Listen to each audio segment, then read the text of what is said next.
Thank you and same to you. Yeah యాకోబు రాసిన పత్రిక 4వ అధ్యాయం 5 నుంచి 7 వచనాలు చదువుదాం. Ready 1 2 3 start. ఆయన మనందు నివసింపజేసిన ఆత్మ మత్సరపడినంతగా అపేక్షించును అని లేఖనము చెప్పునది వ్యర్థమని అనుకొనుచున్నారా? కాదు, కానీ ఆయన ఎక్కువ కృపనిచ్చును. అందుచేత దేవుడు అహంకారులను ఎదిరించి దీనులకు కృప అనుగ్రహించును అని లేఖనము చెప్పుచున్నది. కాబట్టి దేవునికి లోబడి ఉండుడి, అపవాదిని ఎదిరించుడి, అప్పుడు వాడు మీ వద్ద నుండి పారిపోవును. హల్లెలూయా, హల్లెలూయా. ఇంకా గట్టి చెప్పండి. ఇందులో ఒక భాగము 6వ వచనము స్టార్టింగ్లో ఉంది. ఆయన ఎక్కువ కృప ఇచ్చును. పక్కన వాళ్ళతో చెప్పండి, దేవుడు మీకు ఎక్కువ కృప ఇస్తున్నాడు. దేవుడు మీకు రెండింతల కృప ఇస్తా ఉన్నాడు. హల్లెలూయా. దయచేసి దేవుని యొక్క సన్నిధిలో కూర్చోండి. ఈరోజు మనం మాట్లాడుకోబోయే అంశము ఈ న్యూ ఇయర్కి సంబంధించిన మాటే. మరొకసారి మీకు జ్ఞాపకం చేయడానికి ఎంతగానో ఇష్టపడతా ఉన్నాను. ఎందుకంటే ఈ సంవత్సరం 2025 సంవత్సరము దేవుని యొక్క మహాకృపను అనుభవించే సంవత్సరం. హల్లెలూయా. దేవుని యొక్క కృపని అనుభవించకుండా మనల్ని ఆపడానికి ఎవరు సరిపోరు. ఆమేన్. దేవుడు ఏమన్నా మన జీవితంలో చేయాలి అని అనుకుంటే, మనం ఇలా ఉండాలి అని అనుకుంటే కనుక దేవుడికి అసాధ్యమైనది ఏమైనా ఉందా? అసాధ్యమైనది ఏది లేదు. ఏ పరిస్థితి అయినా మనల్ని ఆపగలదా? లేదు. ఇక్కడ 4వ అధ్యాయము 5వ వచనంలో ఒక మంచి మాట చెప్తా ఉన్నాడు. ఆయన మన యందు నివసింపజేసిన ఆత్మ అంటే పరిశుద్ధాత్మ దేవుడు, మన లోపల ఉన్న పరిశుద్ధాత్మ దేవుడు మత్సరపడినంతగా అపేక్షించిన మన గురించి ఆయన అపేక్షిస్తూ ఉన్నాడు. God is jealous about us. దేవుని తప్ప వేరెవరిని సేవించినా సరే దేవుడు ఊరుకునే దేవుడు కాదు. హల్లెలూయా. దేవుడు మన గురించి అపేక్షిస్తూ ఉన్నాడు. హల్లెలూయా. మన సమయం కోసము, మన యొక్క శక్తి కోసము, మన యొక్క జీవము కోసము, మన యొక్క ప్రాణం కోసము దేవుని యొక్క ఆత్మ మనలో ఉండి అపేక్షిస్తూ ఉన్నాడు. హల్లెలూయా. గట్టి చెప్పండి, హల్లెలూయా. ఇన్ఫాక్ట్ చెప్పాలంటే అంత ఎక్కువగా దేవుడు మనల్ని అందరినీ కూడా ప్రేమిస్తూ ఉన్నాడు. పాత నిబంధనలో దేవుడు అనేకమైన ఆజ్ఞలు అనుగ్రహించాడు మనకి. ఈ ఆజ్ఞలన్నీ దేవుడు ఎందుకు ఇచ్చాడు అని ఎవరన్నా అడిగితే కనుక చెప్పాల్సిన ఒకే ఒక మాట ఏంటంటే, దేవుడు మనల్ని ప్రేమించాడు కనుక ఆజ్ఞలు ఇచ్చాడు. హల్లెలూయా, హల్లెలూయా. నేనటి దినాన్న జగంపాటి అనే ఊర్లో పరిచయం చేయటకు దేవుడు అవకాశం ఇచ్చాడు. అక్కడ మాట్లాడుతూ ఉంటే ప్రార్థన అయిపోయింది, మొత్తం మీటింగ్ అంతా అయిపోయిన తర్వాత ఒక స్త్రీ వచ్చి మాట్లాడుతూ ఉందన్నమాట. ఏమని అంటే కనుక, కుటుంబంలో ఇలా సమస్యలు ఉన్నాయండి పాస్టర్ గారు, ప్రార్థన చేయండి. నాకు నా భర్త గారి మధ్యన విషయాలు సరిగ్గా లేవు, మాట్లాడుకోలేకపోతున్నాం సరిగ్గా అని చెప్తా ఉన్నారు. హల్లెలూయా. భార్య భర్తల మధ్యన అన్యోన్యము, ఆప్యాయత, అనురాగము, ప్రేమ ఇవన్నీ ఉండాలి. సమాధానం ఉండాలి, నెమ్మది ఉండాలి. హల్లెలూయా, హల్లెలూయా.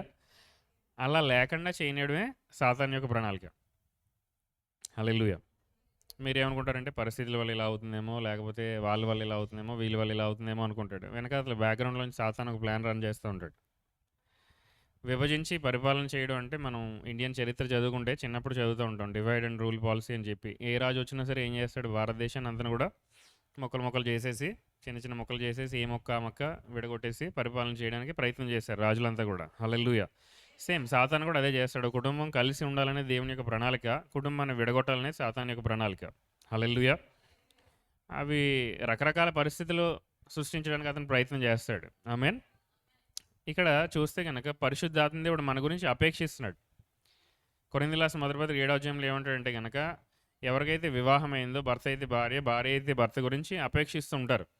వాళ్ళని ఎలా సంతోషపెడదామని ఆలోచిస్తుంటారు. వివాహం కాని వారి మటుకు దేవుడిని సంతోషపెట్టాలి ఎలా అని చెప్పి వాళ్ళు ఆలోచిస్తుంటారు. హల్లెలూయా.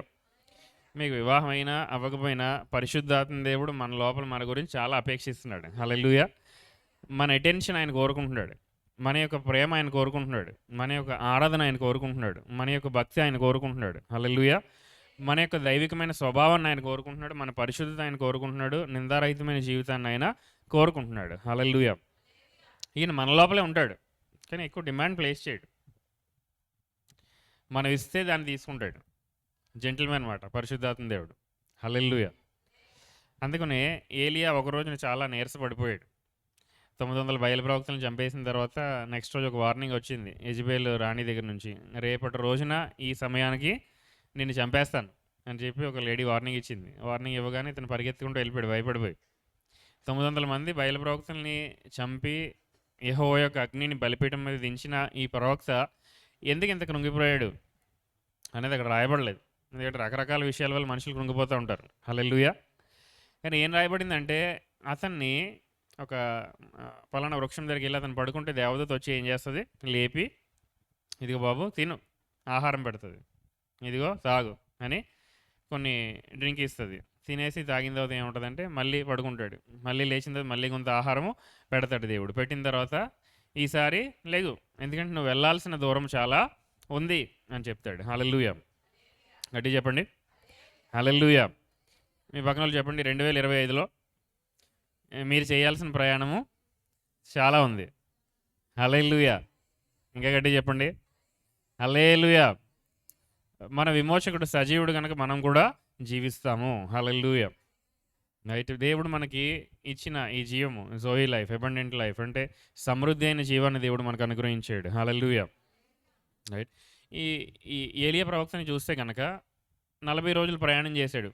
2 పూటలు తిన్నాడు అంతే. ఎన్ని రోజులు ప్రయాణం చేశాడు? 40 రోజులు. దేవుడిచ్చే ఆహారం అటువంటిది. హల్లెలూయా. ఆయన దగ్గర నుంచి వస్తే ఎంత దూరం ఉన్నా నువ్వు ట్రావెల్ చేయగలుగుతావు. అందుకని ఆయన దగ్గర నుంచి ఆ మాట మనకి చాలా ప్రశస్తమైనది, మాట చాలా ప్రాముఖ్యమైనది. 2 సార్లు తినబెట్టాడు, 40 రోజులు ప్రయాణం అయిపోయింది. వెళ్ళిపోయిన తర్వాత పరిశుద్ధాత్మ దేవుడు అతనితో మాట్లాడడానికి ప్రయత్నం చేస్తున్నాడు. ఏలియా దేవుని యొక్క స్వరాన్ని వినడానికి ప్రయత్నం చేస్తూ ఉన్నాడు. పెద్ద భూకంపం వచ్చింది, పెద్ద పెద్ద శబ్దాలు వచ్చాయి. అందులోంచి దేవుని యొక్క స్వరం ఉందా? లేదు. పెద్ద ఉరుములు మెరుపులు వచ్చాయి, అందులో దేవుని యొక్క శబ్దం ఉందా? లేదు. హల్లెలూయా. ఎక్కడ దేవుని యొక్క స్వరం వినబట్టలేదని చెప్పి ఆ గుహ లోపలికి వెళ్ళి ఎంట్రన్స్ దగ్గర నుంచుంటాడు. ఎంట్రన్స్ దగ్గర నుంచుంటే చిన్న స్వరం వినిపిస్తుంది ఏలియాకి. ఏలియా ఇక్కడ ఏం చేస్తున్నావు అని అడుగుతాడు దేవుడు. హల్లెలూయా. హల్లెలూయా. పరిశుద్ధాత్మ దేవుడు ఎటువంటి వాడు అంటే కనుక ఈజ్ జెంటిల్ మ్యాన్. ఆయన యొక్క స్వరాన్ని నువ్వు వినాలంటే నేను నువ్వు కామ్ చేసుకోవాలి. హల్లెలూయా. చుట్టుపక్కల పెద్ద పెద్ద గొడవలు అయిపోయి నీ మనసు అల్లకల్లోలం అయిపోతే దేవుని యొక్క స్వరం వినడం చాలా కష్టం. ప్రతి క్రైస్తవుడు కూడా ప్రాక్టీస్ చేయాల్సింది ఏంటి అని అంటే కనుక మీ మనస్సుల్ని ఎలా స్వాధీనపరచుకోవాలి, మీ ఆలోచనలు ఎలా స్వాధీనపరచుకోవాలని మీకు తెలిసినప్పుడే దేవుడి దగ్గర నుంచి చాలా స్పష్టంగా మనము వినగలుగుతాం. 2 సార్లు అడిగాడు ఈ ప్రశ్న ఏలియాని. ఏలియా ఇక్కడ ఏం చేస్తున్నాడంటే మొట్టమొదటిసారి ఏమన్నాడంటే, ప్రభువా ఇశ్రాయేల్లో ప్రవక్తలందరూ నేను ఒక్కడనే మిగిలాను, ఇంకెవరు లేరు, ఇదిగో నేనే గొప్పగా నిన్ను సేవించాను, కానీ ఇదిగో యెజెబెల్ రాణి ఇప్పుడు నన్ను చంపేయడానికి థ్రెటన్ చేస్తుంది కాబట్టి నన్ను ఇంక బ్రతకాలం లేదు, నన్ను తీసుకెళ్ళిపో అని అంటున్నాడు. దేవుడు ఏమన్నాడు అప్పుడు, నీకు తెలియకుండానే ఇంకా చాలామంది నేను ఆల్రెడీ దాచిపెట్టాను, బయలుదేవుడికి మొక్కని వారిని దాచిపెట్టి నేను ఉంచానని చెప్పాడు. హల్లెలూయా. 40 రోజులు అయిపోయింది, మళ్ళీ ఇదే ప్రశ్న. ఏలియా మళ్ళీ అదే సమాధానం చెప్పాడు. ఏలియా ఇక్కడ ఏం చేస్తున్నావు అంటే, ప్రభు ఇదిగో నేను చాలా నీరసించిపోయాను, ఇదిగో నేను ఏం చేయలేను, నన్ను చంపేసి నన్ను తీసుకెళ్ళిపోయి అన్నాడు. హల్లెలూయా. అప్పుడు దేవుడు ఏమన్నాడు, సరే నీకు నువ్వు చేయనంటున్నావు కాబట్టి ఒక 4-5 పనులు చెప్తాను నీకు, ఆ పనులు చేసి రిటైర్ అయిపోవడం. హల్లెలూయా. గట్టి చెప్పండి హల్లెలూయా. ఎందుకు ఏలియాతో దేవుడు మాట్లాడడానికి ఇష్టపడ్డాడంటే దేవుని యొక్క ఆత్మ అతని గురించి అపేక్షిస్తూ ఉంది. హల్లెలూయా. దేవుని యొక్క ఆత్మ మనల్ని చాలా ఎక్కువగా కోరుకుంటూ ఉన్నాడు. ఆ విషయం మనకు అర్థం కావాలి. హల్లెలూయా. హల్లెలూయా. ఈ సంవత్సరంలో దేవుడు మరీ ఎక్కువగా మన గురించి అపేక్షిస్తూ ఉన్నాడు. హల్లెలూయా. 2024 గంటల చాలామంది ఆత్మీయ స్థితిలో బాగా ఎదిగి కండలు పెంచుకున్నారు. ఇప్పుడు పని చేయాల్సిన సంవత్సరం 2025. హల్లెలూయా. చాలా వాక్యం మీ లోపల డౌన్లోడ్ అయింది, చాలా పరిశుద్ధాత్మ శక్తిని మీరు గ్యాదర్ చేసుకున్నారు, ఎక్కువ ప్రార్థన మీరు గడిపారు, ఎక్కువ ఉపవాసాలు మీరు చేశారు. హల్లెలూయా. దేవుడు ఎంతరికి కావాల్సిన కృప మీకు అనుగ్రహించాడు. హల్లెలూయా. 2024లో దేవుని యొక్క మంచితనము చూడలేని వాళ్ళు ఎవరైనా ఉన్నారా? దేవుడు మాకు ఏ మేలు చేయలేదన్న వాళ్ళు ఎవరైనా ఉన్నారా? లేదు. హల్లెలూయా. 2025లో మరీ ఎక్కువ నూతనమైన క్రియలు దేవుడు చేయడానికి ఇష్టపడుతూ ఉన్నాడు. ఆమేన్. హల్లెలూయా. పక్కన వాళ్ళతో చెప్పండి, దేవుడు మీ జీవితంలో మరీ ఎక్కువ నూతనమైన క్రియలు చేయడానికి అపేక్షిస్తూ ఉన్నాడు. హల్లెలూయా. అపేక్షించును అని లేఖనం చెప్పినది వ్యర్థమని అనుకుంటున్నారా? కాదు, కానీ ఆయన ఎక్కువ కృప మీకు ఇచ్చును. కొన్నిసార్లు మామూలు కృప సరిపోదు, అందుకని ఏం కృప కావాలి? ఎక్కువ కృప కాదు, గ్రేటర్ గ్రేస్, అధికమైన కృప మనకి కావాలి. హల్లెలూయా. గట్టి చెప్పండి ఎంతమంది కావాలి అధికమైన కృప? ఈ కృపను ఎలా పొందుకోవాలో తర్వాత చూద్దాము. అసలు ఫస్ట్ ఆఫ్ ఆల్ ఈ 2025లో ప్రభు మన జీవితం ద్వారా ఏం చేద్దాం అనుకునే విషయాలు మనం చూద్దాం. ఆమేన్. ఎంతమంది ఉత్సాహంగా ఉన్నారు? ఒకలే. హల్లెలూయా. హల్లెలూయా. రైట్. కాదు, కానీ ఆయన ఎక్కువ కృప ఇచ్చును. అంటే ఎక్కువ కృప దేనికి ఇస్తున్నాడు? దేవుని యొక్క అపేక్షిస్తున్న ప్రేమను మనం పొందుకోవడం కూడా దేవుని యొక్క కృప వల్లే అవుతుంది. హల్లెలూయా. ఎక్కువ భక్తి చేసినంత మాత్రం దేవుడు మీ దగ్గరికి వచ్చేస్తాడని అసలు అనుకోవచ్చు. ఆయన రావాలనుకున్నాడు కాబట్టి వస్తాడు. ఆయన రావాలనుకున్నాడు కాబట్టి ఇన్ఫ్యాక్ట్ ఆయన్ని వెదకగలిగే కృప మనకి ఇచ్చాడు దేవుడు. హల్లెలూయా. ఇంకా గట్టి చెప్దాం. నిజంగా అప్పుడప్పుడు మనం 12 అవర్స్ ప్రేయర్ 24 అవర్స్ ప్రేయర్ చేస్తే చాలామంది మెసేజ్లు పెట్టేవారు, మేము మిస్ అవుతున్నాం మా సంఘాన్ని అంటే. ఏదో అనుకున్నాను నేను, ఢిల్లీ ఏదో నేను మిస్ అయ్యాను మన సంఘాన్ని. హల్లెలూయా. కృప ఇవ్వాలి దేవుడు ఎవరికైనా సరే. హల్లెలూయా. అధికమైన కృప ఇస్తేనే దేవుడిని మనము వెదకగలుగుతాం. ఆమేన్. గట్టి చెప్దాం. చాలామంది ఢిల్లీతో మాట్లాడిన తర్వాత ఒక సరైన సంఘం లేక బాధపడుతున్నారు అనేక మందిని చూశాను నేను. అంటుకట్టబడి క్రమబద్ధీకరైన ఒక వాక్యం ప్రకటించబడి సహవాసంలో ఉండి వాళ్ళ గురించి ఉపవాసం చేసి ప్రార్థన చేసి కన్నీరు కార్చేవాళ్ళు లేరు. అటువంటి సంఘాలు లేవు. సంఘాలు అయితే బోల్డన్ ఉన్నాయి. హల్లెలూయా. నేను చెప్తున్నాను, ఇవన్నీ చూసి వచ్చిన తర్వాత మీరు చాలా లక్కీ ఈ సంఘంలో ఉండడం. హల్లెలూయా. ఈ సంఘం నేను నడిపిస్తానని చెప్పట్లేదు, ఈ సంఘంలో అటువంటి అభిషేకం పెట్టాడు దేవుడు. హల్లెలూయా. హల్లెలూయా. ఇంకా గట్టి చెప్పండి. హల్లెలూయా. రైట్. అందుకని ఏమంటున్నాడంటే ఆయన ఇంకా ఎక్కువ కృప అనుగ్రహిస్తున్నాడు. ఎందుకంటే దేవుడు మనల్ని ఎంత అయితే అపేక్షిస్తున్నాడో మనం కూడా తిరిగి అంతే అపేక్షించాలి దేవుడిని. హల్లెలూయా. సో నేను చెప్పాను కదా, ఆ సహోదరితో మాట్లాడుతున్నాడు ఏంటంటే మా భర్త గారు అంటే నాకు చాలా ఇష్టం, కానీ ఆయన నా పైన ఎటువంటి ప్రేమ చూపించట్లేదు, నాతో కనీసం టైం స్పెండ్ చేయట్లేదు, మాట్లాడట్లేదు. అంటే ఒక వ్యక్తి అధికంగా అపేక్షిస్తున్నారు, ఇంకో వ్యక్తి నుంచి రెస్పాన్స్ రావట్లేదు. ఆ వ్యక్తి దేవుని యొక్క కృపను పొందుకోవట్లేదు. హల్లెలూయా. ఏదన్నా చేయాలి అని అంటే క్రైస్తవ జీవితంలో దేవుడు మనకిచ్చిన ఒక వరం ఏంటంటే కృప. ఈ కృప ఉంటేనే దేవుడి స్థాయిలో మనం పెర్ఫామ్ చేయగలుగుతాం, దేవుడు అనుకున్న రీతిగా మనం చేయగలుగుతాం. హల్లెలూయా. ఇస్సాకు ఒక భార్యను వెతకడం కోసం అబ్రహాం యొక్క సేవకుడు బయలుదేరి వెళ్తాడు. వెళ్ళిన తర్వాత ఒక వెల్ దగ్గర బావి దగ్గర ఆగి వెయిట్ చేస్తూ ఉంటాడు. అప్పుడు రెబ్కా వస్తుంది. మనసులో ఏమనుకుంటాడు, నేను ఇవిడిని నీళ్ళు తాగడానికి ఇమ్మంటే ఆవిడ ఏం చేయాలి, నాకు నీళ్ళు ఇవ్వడమే కాకుండా నాకున్న ఒంట్లన్నింటిలో కూడా తోడు పెట్టాలి. దేవుని యొక్క అపేక్ష ఎప్పుడు అలాగే ఉంటుంది. దేవుడు చాలా ఎక్కువ అపేక్షతో మనల్ని ప్రేమిస్తూ ఉంటాడు. హల్లెలూయా. ఇన్ఫ్యాక్ట్ దేవుని యొక్క ప్రేమకి షరతులు లేవు. అందుకని పౌలు ఏమంటాడు, దాంట్లో ఉన్న ఎత్తు పల్లము లోతు ఏమైతే ఉన్నాయో డైమెన్షన్స్ అన్నీ కూడా తెలుసుకోవడానికి సహాయం చేయి ప్రభు అని ప్రార్థన చేస్తున్నాడు. అటువంటి కృప అనుగ్రహించమంటున్నాడు. హల్లెలూయా. ఈ యొక్క సేవకుడు యొక్క కోరిక చూడండి. నేను ఏమడుగుతాను, ఓన్లీ జస్ట్ నాకు తాగడానికి మంచిగా ఇమ్మంటే నువ్వేం చేయాలి, నువ్వు నాకు ఇచ్చేయాలి, నేను అడగకుండానే నా ఒంటిలో కూడా నువ్వు ఇచ్చానంటే he is expecting greater grace. నేను చేసిన దానికంటే నువ్వు ఇంకా ఎక్కువ అపేక్ష కలిగి నన్ను ప్రేమించాలనేది దేవుని యొక్క కోరిక. హల్లెలూయా. గట్టి చెప్దాం. ఎందుకు క్రైస్తవ జీవితంలో చల్లారిపోతారంటే కనుక దేవుని యొక్క ప్రేమను అనుభవించలేకపోతారు, అంతే సింపుల్ కారణం. ఎప్పుడైతే దేవుని యొక్క ప్రేమను నువ్వు కంటిన్యూస్గా అనుభవిస్తూ ఉంటావు నువ్వు అసలు తప్పిపోలేవు. ఆమేన్. దేవుని యొక్క ప్రేమను మనం పక్కన పెట్టేస్తే తప్పిపోయే అవకాశాలు చాలా ఎక్కువ. కానీ ఎప్పుడైతే ఈ కృపను మనం స్వీకరిస్తామో, ఆయన్ని వెదకాలి, ఆయన నాకు కావాలి అనే అపేక్ష మనలో వస్తుందో దేవుని యొక్క కృప మనలో అధికమై ఇంకా ఎక్కువ కార్యాలు మనతో చేయిస్తూ ఉంటుంది. హల్లెలూయా. హల్లెలూయా. ఆమేన్. సో అందుకనే ఆయన ఎక్కువ కృపనిచ్చును, అందుచేత దేవుడు అహంకారులను ఎదిరిస్తాడు. అహంకారులను ఎవరు ఎదిరిస్తున్నారు? ఇక్కడ మాట్లాడుతున్న అహంకారం ఏ అహంకారం? పైనుంచి మీరు చదువుకుంటూ వస్తే లోకంతో స్నేహము దేవునితో వైరం అంటున్నాడు. అంటే లోక సంబంధమైన ఆచారాలు లోక సంబంధమైన కార్యకలాపాల్లో మనం ఉండకూడదు. హల్లెలూయా. రెండోది ఆయన అపేక్షించినప్పుడు ఈ కృపను మనం పొందుకొని ఆయన మళ్ళీ తిరిగి అపేక్షించాలి. ఒకవేళ ఆయన తిరిగి అపేక్షించలేకపోతే అతను ఏమంటున్నాడు, నువ్వు అహంకారమై ఉన్నావు. హల్లెలూయా. సింపుల్గా గర్వం అంటే ఏంటో చెప్పమంటారా? మన పైన మనం ఆధారపడ్డాం. నాకు తెలుసు నేను చేయగలను, ఓకే అనుకున్న రోజున అది గర్వం. అహంకారులకు ఎవరు ఎదురెళ్తున్నారట? దేవుడు. దేవుడే ఎదిరిస్తున్నాడు, వాళ్ళు ఎవరో కాదు. చాలాసార్లు మనం సాధారణ పైన పెట్టేస్తుంటాం, మనం అహంకారులే తయారై. హల్లెలూయా. గట్టి చెప్పండి.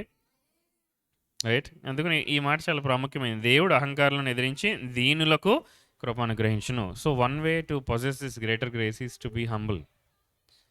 దేవుని కృపను మనం పొందుకోవాలంటే మనల్ని మనము తగ్గించుకోవాలి. హల్లెలూయా. ఇంకా గట్టి చెప్పండి. హల్లెలూయా. హల్లెలూయా. హల్లెలూయా. ఇంకో వచనం కూడా చూపిస్తాను.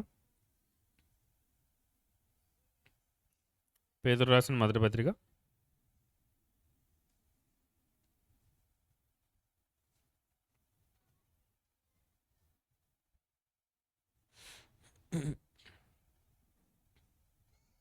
5వ అధ్యాయము 5వ వచనము. ఎవరైనా మైక్ దగ్గర పెట్టుకుని చదవండి. ఉమ్, ఉమ్. పెద్దలకు లోబడి.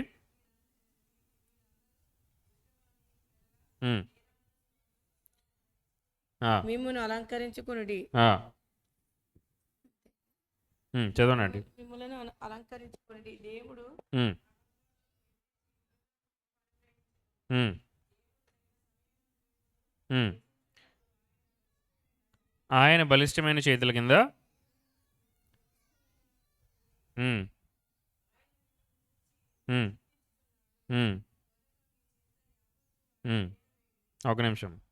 ఇక్కడ దేని గురించి మాట్లాడుతున్నానంటే అహంకారం లేకపోతే గర్వం గురించి ఒకవైపు, మిమ్మల్ని మీరు తగ్గించుకునే స్వభావం గల వారి గురించి మాట్లాడుతూ ఏమంటాడంటే ఆయన మీ గురించి ఏం చేస్తున్నాడు?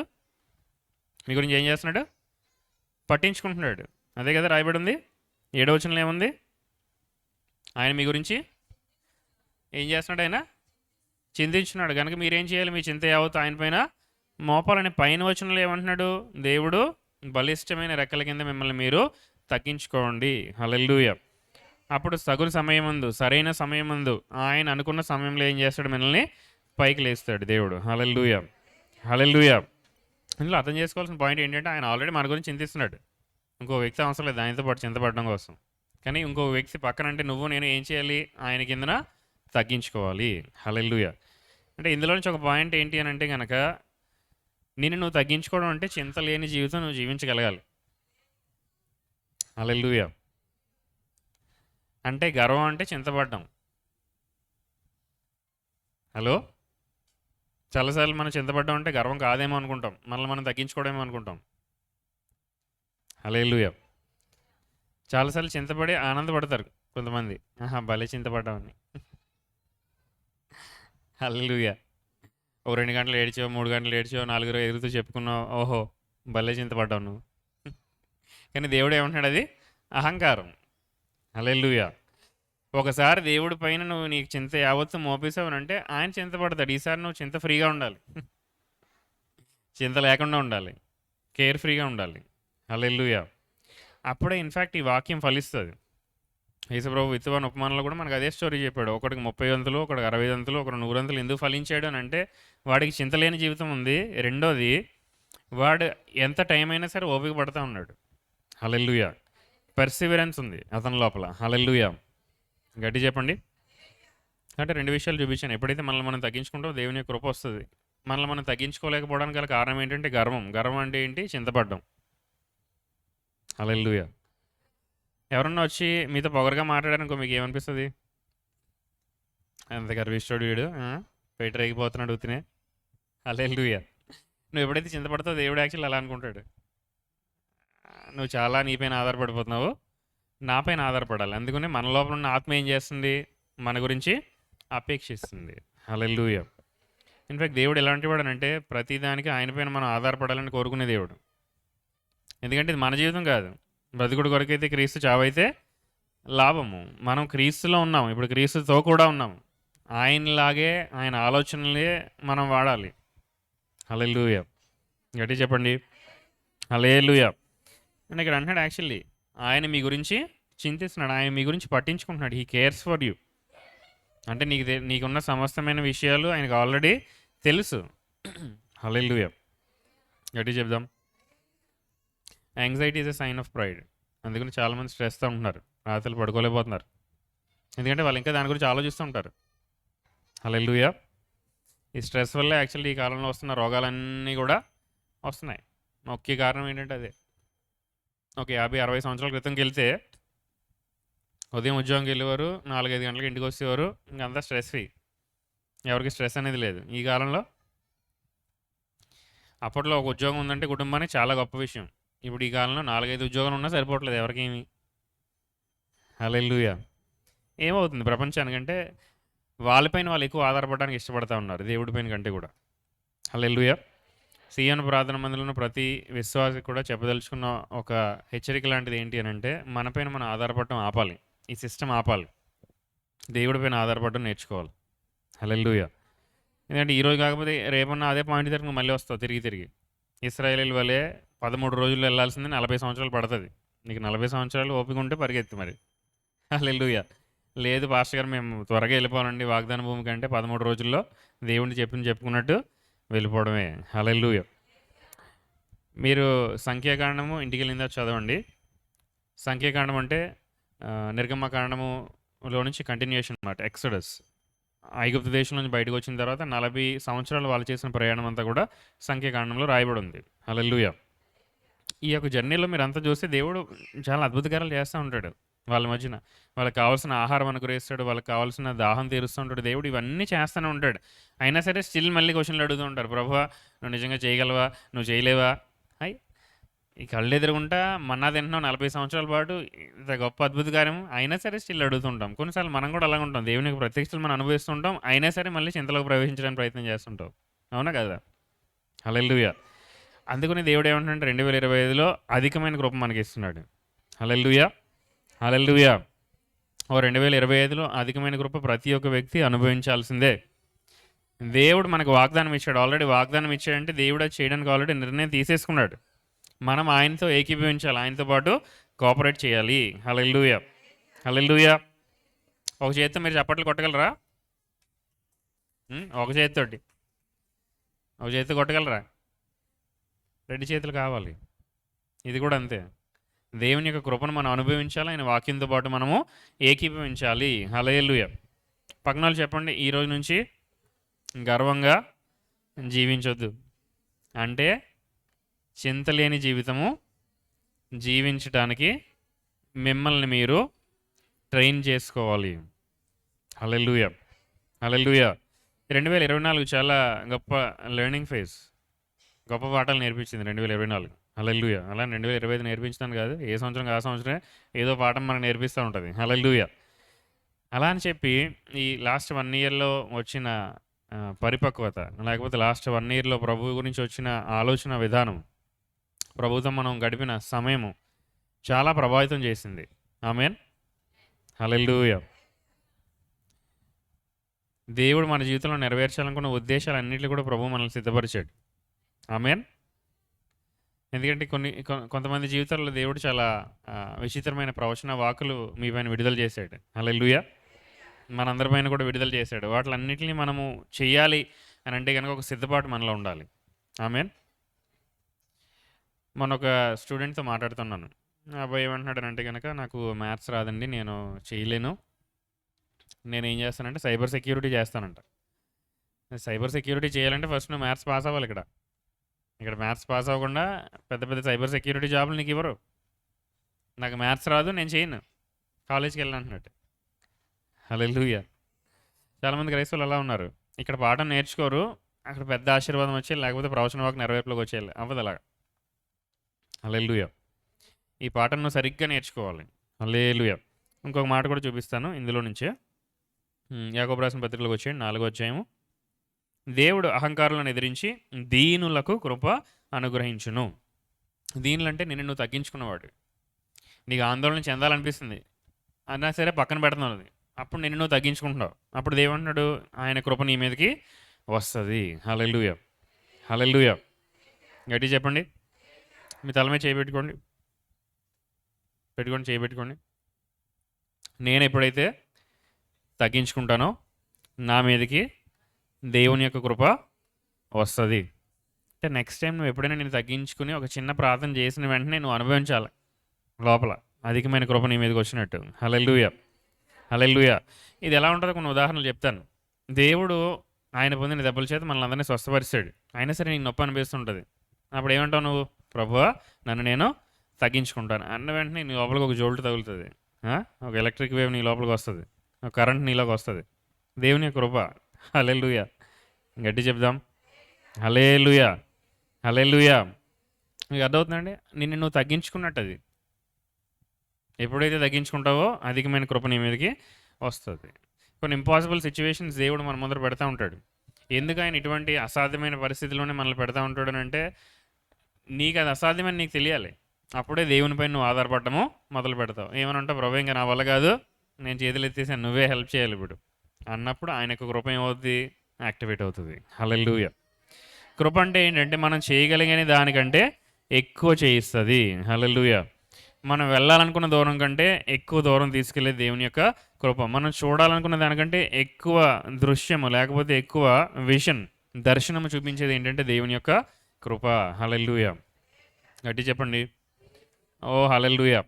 దర్శనం లేకపోతే జనులు చెల్లాచెదరైపోతారండి. వాళ్ళ జీవితంలో ఒక గమ్యం ఉండదు. ఒక డైరెక్షన్ ఉండదు. హల్లెలూయా! ఇప్పటి వరకు మీరు ఇటువంటి ప్రార్థన చేశారో లేదో నాకు తెలీదు. 2025లో మటుకు గ్యారంటీగా ఈ ప్రార్థన చేయాలి. ఏంటా ప్రార్థన అంటే, ప్రభువా నా జీవితం పట్ల ఉన్న దర్శనం ఏంటో నువ్వు నాకు స్పష్టంగా చూపించాలి. ఎందుకంటే అధికమైన కృప ఇస్తానంటున్నావు. అధికమైన కృప ఇస్తే కండలు పెరగడం కాదు. లేకపోతే చందరపగుందరమని భాషలు మాట్లాడడం కూడా కాదు. దేవుడు ఇచ్చిన పనిని నేను నెరవేర్చాలి. చాలామంది మనం ఎక్కడ ఆగిపోయామంటే మంచి కుటుంబము, మంచి భార్య, మంచి భర్త, మంచి ఉద్యోగం, మంచి బిజినెస్, మంచి మినిస్ట్రీ అక్కడ ఆగిపోయాం. కాదు, ఇంకా ఏదో ఉంది. హల్లెలూయా! నా వైపు చూడండి. ఎంతమందికి అనిపిస్తుంది ఇంకా ఏదో ఉందని? ఉం? దేవుడు నా ద్వారా ఇంకేదో చేయాలనుకుంటున్నాడని ఎంతమందికి అనిపిస్తుంది? అనిపించింది అని అంటే దేవుడు ఆల్రెడీ మన లోపల వర్క్ స్టార్ట్ చేశాడు. మనం అడగాలి. దర్శనాన్ని చూడాలి అని అంటే కృప ఉండాలి. ఎందుకంటే దర్శనం నాది కాదు. విషన్ డజంట్ ఒరిజినేట్ ఫ్రమ్ మీ. నా లోపల నుంచి వచ్చేది నేను కల్పించుకునేది కాదు. దర్శనం అనేది దేవుడు ఇవ్వాలి. హల్లెలూయా! పౌలు ఏమంటాడంటే రాజుల ముందర నుంచోబెట్టిన తర్వాత, ఓ అగ్రిప్ప రాజా, పైనుంచి వచ్చిన ఆకాశం నుంచి వచ్చిన దర్శనానికి నేను అవిధేయుడుగా ఉండలేదు. ఆ యొక్క దర్శనాన్ని నేను వెంబడించాను. హల్లెలూయా! సియోను ప్రార్థనలందరూ ప్రతి ఒక్కరు కూడా ఇటే సాక్ష్యం చెప్పాలి. ఆ దర్శనానికి నేను విధేయుడినయ్యాను. చాలాసార్లు ఆ దర్శనానికి విధేయత లేకుండా చేస్తుంది ఏంటి అని అంటే, మన లోపల ఉన్న చింత ఒకటి, రెండోది గర్వము, మూడోది ఆయన అపేక్షించాలనే కోరిక రాకపోవడం. హల్లెలూయా! చాలామంది అడుగుతారు, మీటింగ్కి వెళ్ళిన తర్వాత అందరూ వచ్చేస్తారు లైన్ కట్టేసి, పాస్టర్ గారు ప్రార్థన చేయండి, పాస్టర్ గారు ప్రార్థన చేయండి అంటే కామన్గా చెప్పేది ఏంటో తెలుసా? దేని గురించి ప్రార్థన చేయమంటారు చెప్పండి? చెప్పండి. ఆ? కాదు కాదు కాదు కాదు అలా అనుకుంటున్నారు మీరు. ఏంటి? ఆరోగ్యమా? కాదు కాదు. మా ఆత్మీయ జీవితంలో మేము ఎదగాలండి పాస్టర్ గారు. హల్లెలూయా! ఆత్మీయ జీవితంలో ఎదగాలంటే ఒకే ఒక మార్గం ఉంది. ఆత్మీయ జీవితంలో ఎదగడమే. హలో పాస్టర్ గారు, నాకు సంఘానికి రావాలనిపిస్తుంది కానీ రాలేకపోతున్నానండి.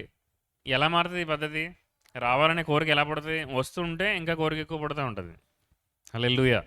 అందుకని ప్రకటన గ్రంథం చివరి అధ్యాయము చివరి వచనాల్లో ఏమంటాడంటే, పరిశుద్ధంగా ఉండేవాడు ఇంకా ఎక్కువ పరిశుద్ధంగా ఉండనివ్వు, దొంగిలించేవాడు ఇంకా ఎక్కువ దొంగలి. అంటే నువ్వు దొంగతనం చేసే కొలది నీ లోపల ఆలోచన చావదు, ఇంకా ఇంకా పెరుగుతూ ఉంటుంది. దేవుడి పట్ల నీకు అపేక్ష పెరగాలి, దేవుడి పట్ల నీకు ప్యాషన్ పెరగాలి అంటే ఎక్కువసార్లు దేవుడి దగ్గరికి వస్తూ ఉండాలి. అదే మార్గం. నేను చెయ్యేసి ప్రార్థన చేసి చందరబాగుందరబా అంటే పెరగదు. నువ్వు రావాలి దేవుని యొక్క సన్నిధిలోకి. హల్లెలూయా! గట్టి చెప్దాం. ఎక్కువ మార్లు అదే పని చేస్తూ ఉంటే ఆటోమేటిక్గా నీకు అపేక్ష పెరుగుతుంది. ఆమేన్. హల్లెలూయా! హల్లెలూయా! అలాంటి వాళ్ళ గురించి ఇంక ప్రార్థన చేయట్లేదు. నేను ఏమంటున్నానంటే, మీరే లోపల ఏదో ఒక మార్గం కనిపెట్టాలంటున్నాను. ఎందుకంటే నేను వచ్చి ప్రార్థన చేసి వెళ్ళిపోయినందుకు మాత్రం నేను జరగలేదని మళ్ళీ డిసప్పాయింట్ అయిపోతారు. ప్రార్థన చేశారు పాస్టర్ గారు, ఏం అవ్వలేదు. ఎలా అవుతుంది? నువ్వు దేవుని యొక్క కృపను నువ్వు వాడుకోవాలి. హల్లెలూయా! హల్లెలూయా! ఇంకా గట్టి చెప్పండి. మన సంఘంలో అయితే అందరూ భక్తులు ఉన్నారు కానీ వేరే సంఘాల్లోకి వెళ్తే చూస్తే కానీ ఎక్కువ మంది అన్యులు ఉన్నారు. వాళ్ళు ఇన్ఫ్యాక్ట్ అడిగే ప్రశ్న కూడా ఇదే, పాస్టర్ గారు ఆత్మీయ జీవితంలో ఎదగాలి, ఆత్మీయ జీవితంలో ఎలా అయినా సరే పైకి రావాలి. మన సంఘంలో ఉన్న వాళ్ళు ఎవరు అలా అడగకూడదు అనేది నా యొక్క విన్నపం మీ పాస్టర్ గారిగా. ఎందుకంటే మీ అందరూ మీరే వెతుకుతూ ఉండాలి దేవుడిని. హల్లెలూయా!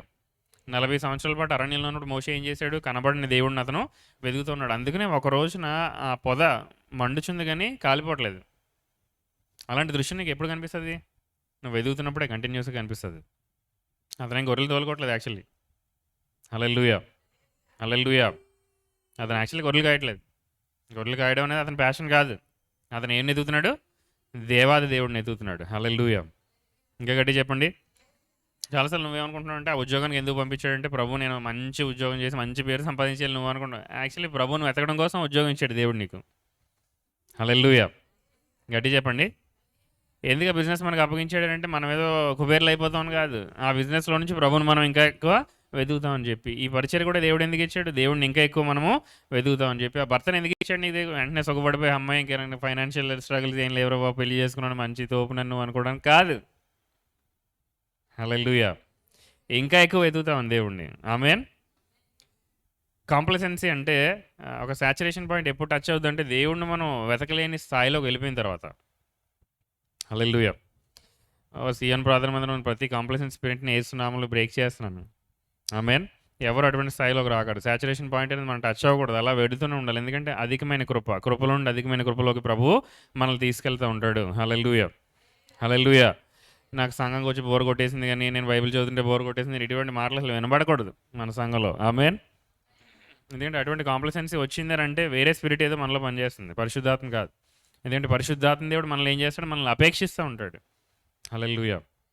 గట్టి చెప్దాం. ఎవరన్నా ఎప్పుడైనా మిమ్మల్ని అంత ప్యాషనెట్గా ప్రేమించారా, అంత అపేక్షించారా? భార్యాభర్తలు చేసే ఉంటారు కదండి బాబు. మరి బెల్లంకొట్లు రాయల్లో చూస్తున్నారు నా వైపు. ఢిల్లీలో వచ్చినది మాత్రం ప్రసంగాలు ఏం మారిపోవు, అన్నీ అలాగే ఉంటాయి. హల్లెలూయా. ప్రేమించారా లేదా? అటువంటి ప్రేమను అనుభవించారా? ఇప్పుడు లేకపోయినా పోనీ స్టార్టింగ్లోనే అనుభవించారా? అందుకని అంటాడు కదా, దేవుడు కూడా అదే అంటున్నాడు, మొదటి ప్రేమ నుంచి నువ్వు పడిపోయావు. ఆ ప్రేమను అనుభవించడం మీకు ఏమనిపిస్తుంది? ఈ ఫేజ్లో ఉండిపోతే బాగుండే అలాగా, హనీమూన్ ఫేజ్ అంటారు దాన్ని. మొట్టమొదటి 3-4 సంవత్సరాలు ఉంటుంది వివాహం అయిన తర్వాత. ఫుల్ హార్మోన్స్ కిటకిటలు ఆడుతుంటారు. ఎప్పుడు క్లౌడ్ లైన్లోనే ఉంటారు. గులాబీ పువ్వులు, డ్రింకులు, బయటికి షాపింగ్, షికార్లు, ఇంకా వేరే వాళ్ళు ఎవరు కనిపించరు వీళ్ళకి. ప్రపంచం అంతా వాళ్ళే. అలా ప్రభువుతో కూడా మీకు అనుభవం ఉంది, అవునా లేదా? స్టార్టింగ్ మీరు మారుమనసు పొందిన కొత్తలో ప్రభువుని విడిచిపెట్టి ఉండలేకపోయారు. మాట్లాడుతుంటే కళ్ళం నీళ్ళు కారిపోతుంటాయి. ఎందుకు కారిపోతాయో నీకు తెలియదు, ఆయనకు తెలియదు. ఆయన నీ లోపలికి ఆయన యొక్క ప్రేమని కుమ్మరిస్తూ ఉన్నాడు. హల్లెలూయా. గట్టి చెప్పండి. నీ మొదటి ప్రేమలోకి మళ్ళీ నువ్వు రావాలని చెప్పి దేవుడు అంటా ఉన్నాడు. రాకపోతే ఏం చేస్తాడు, నోట్లోంచి నిన్ను ఉమ్మేస్తాను అంటున్నాడు దేవుడు. హల్లెలూయా. God doesn't like complacency. ఒక సాచురేషన్ పాయింట్ టచ్ అయిపోయి బోరింగ్గా వచ్చి కూర్చునే వాళ్ళు ఉంటే దేవుడికి అసలు ఇష్టం లేదు. వాళ్ళు రాకపోవడం మంచిది అంటాడు. నువ్వు ఉంటే వెచ్చగానే ఉండు, చల్లగానే ఉండు, నులివెచ్చగా ఉండొద్దు. కొంచెం వచ్చి కొంచెం వెళ్ళిపోయి, కొంచెం వచ్చి కొంచెం వెళ్ళి వద్దు. అలాంటి వాళ్ళని ఏం చేస్తాడు, నోట్లోంచి ఉమ్మేస్తాను. హల్లెలూయా. డెసిషన్ తీసుకుని దానికి స్టిక్ అయి ఉండేవాళ్ళు కావాలి దేవుడికి. ఆమేన్. ఒక నిర్ణయం తీసుకుని ప్రభువు నేను వెంబడిస్తాను, ప్రభువు నేను వెతుకుతాను అనేవాళ్ళే దేవుడు కావాలి. ఆమేన్. సో అందుకని అంటున్నాడు ఏమని, అహంకారులను దేవుడు ఎదిరించి దీనులకు కృప అనుగ్రహించునని లేఖనము చెప్పునుంది. కాబట్టి దేవుడికి లోబడి ఉండు. ఇప్పుడు కాబట్టి అంటున్నాడు, ఎందుకంటే ఈ కృప వచ్చిన తర్వాత నువ్వు యాక్చువల్లీ దేవుడికి లోబడగలవు. హలో. దేవుని యొక్క వాక్యం నీ దగ్గరికి వచ్చినంత మాత్రం అది నీలో నెరవేర్పులోకి వచ్చినట్టు కాదు, అందుకు నువ్వు లోబడిపోయినట్టు కాదు. ఓ ప్రత్యక్ష వస్తే ప్రత్యక్ష వచ్చినట్టే, అంతే. ప్రత్యక్ష నీ జీవితంలో నెరవేర్పులోకి వచ్చినట్టు కాదు. అది నెరవేర్పులోకి రావాలంటే నువ్వు దానికి లోబడాలి. లోబడాలంటే దేవుని యొక్క కృప నీ పైనకి రావాలి. హల్లెలూయా. Oh man, what a process. ప్రభు ఎందుకు ఇలా పెట్టాడు అని అంటే కనుక ప్రతి స్టెప్లో కూడా ఆయన పైన మనం ఆధారపడతామని. ప్రతి వ్యక్తి లోపల కూడా ఒక గ్యాప్ ఉంటుంది, ఒక ఖాళీ ఉంటుంది. ఆ ఖాళీని ఓన్లీ దేవుడు ఒక్కడే పూరించగలడు. నువ్వు ఏదన్నా ట్రై చేయి, వేరే వ్యక్తులతో సర్దడానికో, లేకపోతే డబ్బులతో సర్దడానికో, ఆస్తిపాస్తులతో సర్దడానికో, పేరు ప్రఖ్యాతులతో సర్దడానికో ఏమన్నా ప్రయత్నం చేయి. ఫైనల్గా నువ్వు ఒక పాయింట్ దగ్గర ల్యాండ్ అవుతావు. ఇది ఏం చేసినా సరిపోవట్లేదు, ప్రభువా నువ్వే కావాలనే పాయింట్ దగ్గర నువ్వు వస్తావు. హల్లెలూయా. గట్టి చెప్పండి. ఇంకో విషయం కూడా చెప్పాలనుకుంటున్నా. గర్వం అంటే ఏంటి అని అంటే కనుక దేవుడిని వెతకలేకపోవడం.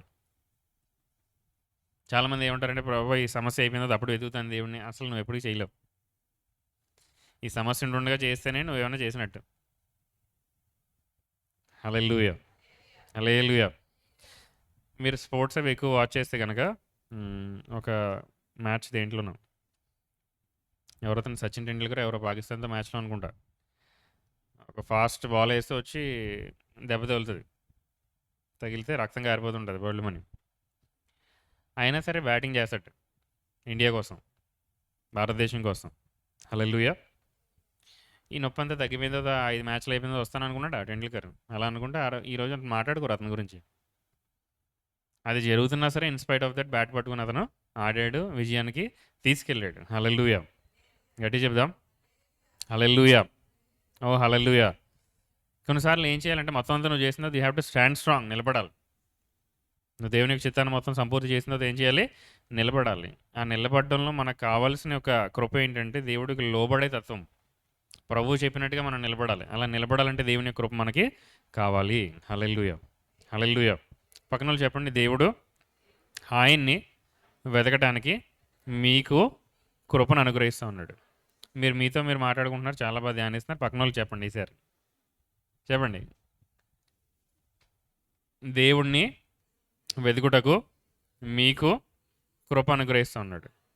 మీ కుటుంబంలో, మీ వివాహంలో, మీ సంబంధ బాంధవ్యాల్లో, మీ యొక్క పనిలో, మీ యొక్క ఉద్యోగంలో, మీ యొక్క బిజినెస్లో, మీ యొక్క పరిచర్యలో, మీకున్న సమస్తంలో దేవుడికి వెతికి దేవుడిని లోబడుటకు కృపను అనుగ్రహిస్తూ ఉన్నాడు. హల్లెలూయా. గట్టి చప్పట్లు కొట్టండి. హల్లెలూయా. హల్లెలూయా. ఎవరు పడితే వారు వెతకలేరండి దేవుడిని. మనకు టైం ఉందని మన ఇక్కడికి రావట్లా. సుమి, నువ్వు అలా ఆలోచిస్తే అసలు చాలా పనులు నువ్వు అవగాహనలోకి నీకు రావు. You will lose the sense of gratitude. దేవుడు కృతజ్ఞతతో భావన అనేది పోతుంది మన లోపల నుంచి ఎప్పుడైతే కాంప్లసెన్సీ వస్తుందో. హల్లెలూయా. కొంతమంది అన్నీ ఉంటాయి ఈ లోకంలో, కానీ పరలోకంలో ఏమి ఉండదు. హలో, ఈ లోకంలో నీకు కావాల్సిన అన్నీ వస్తాయి, నువ్వు కావాలంటే సంపాదించుకోగలవు, కానీ పరలోకంలో నీకేం ఉండదు. ధనవంతుడు లాజరు కథ గుర్తుందా మీకు? దేవుడు చెప్పాడు, ధనవంతుడి దగ్గర ఏమున్నాయి? అన్నీ ఉన్నాయి. నా ప్రాణమో తిని తాగు సుఖించు, అన్నీ చేయి. ఇతరులకు పెట్టగలిగే సామర్థ్యం కూడా అతనికి ఉంది. పరలోకంలోకి వెళ్ళిన తర్వాత అతను ఏమైనా ఉందా? ఏమీ లేదు. అలా అవ్వద్దు. హల్లెలూయా. ప్రపంచాన్ని అంతా సంపాదించేసుకుని నీ ప్రాణాన్ని నువ్వు కోల్పోవద్దు. మన ప్రాణం కోల్పోకుండా ఉండాలంటే ఏం చేయాలి? ఆయన మనము వెతకాలి. నా విమోచకుడు సజీవుడు కనుక నేను కూడా జీవిస్తాను. ఆయన సజీవుడు అన్న విషయం నీకు ప్రతిరోజు తెలియాలి. హల్లెలూయా. ఆమేన్. యాకోబు రాసిన పత్రిక 4వ అధ్యాయము 7వ వచనం. కాబట్టి దేవుడికి లోబడినుడి, అపవాదిని ఎదిరించుడి. నాతో పాటు చెప్పండి. దేవుడికి లోబడి ఉండుడి, అపవాదిని ఎదిరించుడి.